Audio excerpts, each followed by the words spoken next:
Welcome to Q&A. I haven't done one of these videos in a long time because the questions dried up. I had nothing to make a new video about. But this time, start thinking about something you'd like to ask, either about me or the channel, skateboarding in general, and hopefully I can get this going again. So the question for this time is, what is it about varial kickflips that's so uncool? And I do a lot of research about skateboard videos. I watch old ones from the 80s up to the early 90s. And there was never a time when varial kickflips were the new fad trick that were cool. Street skaters went straight from kickflips right to 360 flips.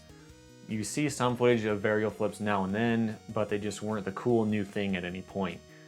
And so that's how it used to be, but why is it not cool right now?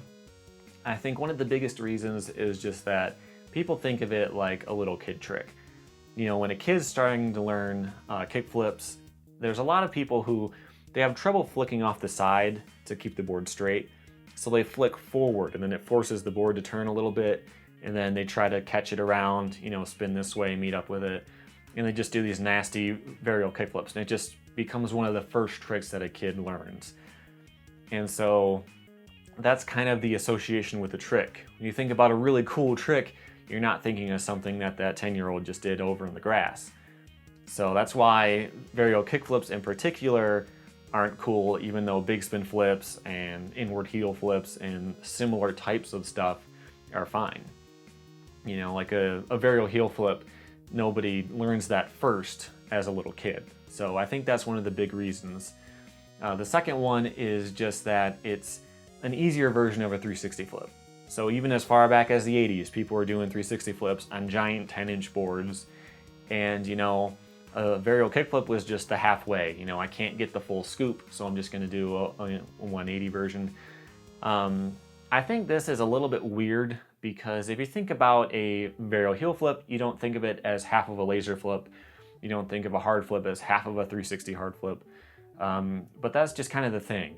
Kids want to learn 360 flips, but if they can't get that scooping power, sometimes they'll settle for a varial flip. So again, it's kind of just weak little kid sort of trick in people's minds anyway. One of the other reasons is that it doesn't really look good in pictures. So nowadays with Instagram video and all that, it's not a big deal. But with a varial flip, there's a lot of different awkward positions you can get in. So you can flick it forward and then scoop this foot and kind of have your feet close together in the middle of the air. And then the board's kind of off like this, like vertical, not in like a cool hard flippy between the legs type of way, but in just sort of like a rocket off to the side kind of direction. It doesn't look great. There are people who do them really good, but the thing to keep in mind is that you can't force something to be cool. The only way that they'll catch on is if somebody starts doing them really well, doing them on video all the time, and kind of just forces it to be popular through just being in the spotlight, having attention on it. But you can't just make it happen because on paper it should be fine.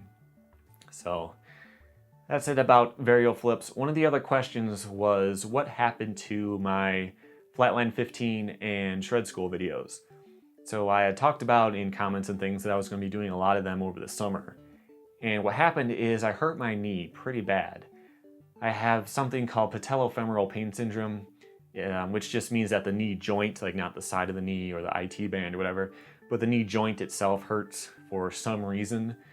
It's not a specific thing. It's like if all these other diagnoses fail, then you must have PFPS. So that's kind of what I've been dealing with since the summer. Actually, for years, but it got really bad in the summer. So what I'm supposed to do is just rest it until it doesn't hurt anymore, and then continue resting it triple that time. So it's been since, I haven't skated since like September. So after that, I have to start doing a certain sort of exercise to strengthen up certain muscles so that they can help absorb impact. And I'm really hoping that I can get back to doing that kind of stuff. Maybe late spring, early summer, we'll see how it goes. I really want to be doing that stuff again, but I don't want to push it and end up hurting myself even more because it's sucked pretty bad so far. So that's it for this video. Think of some more questions, let me know what you think, and I'll make another one of these soon. Thanks for watching.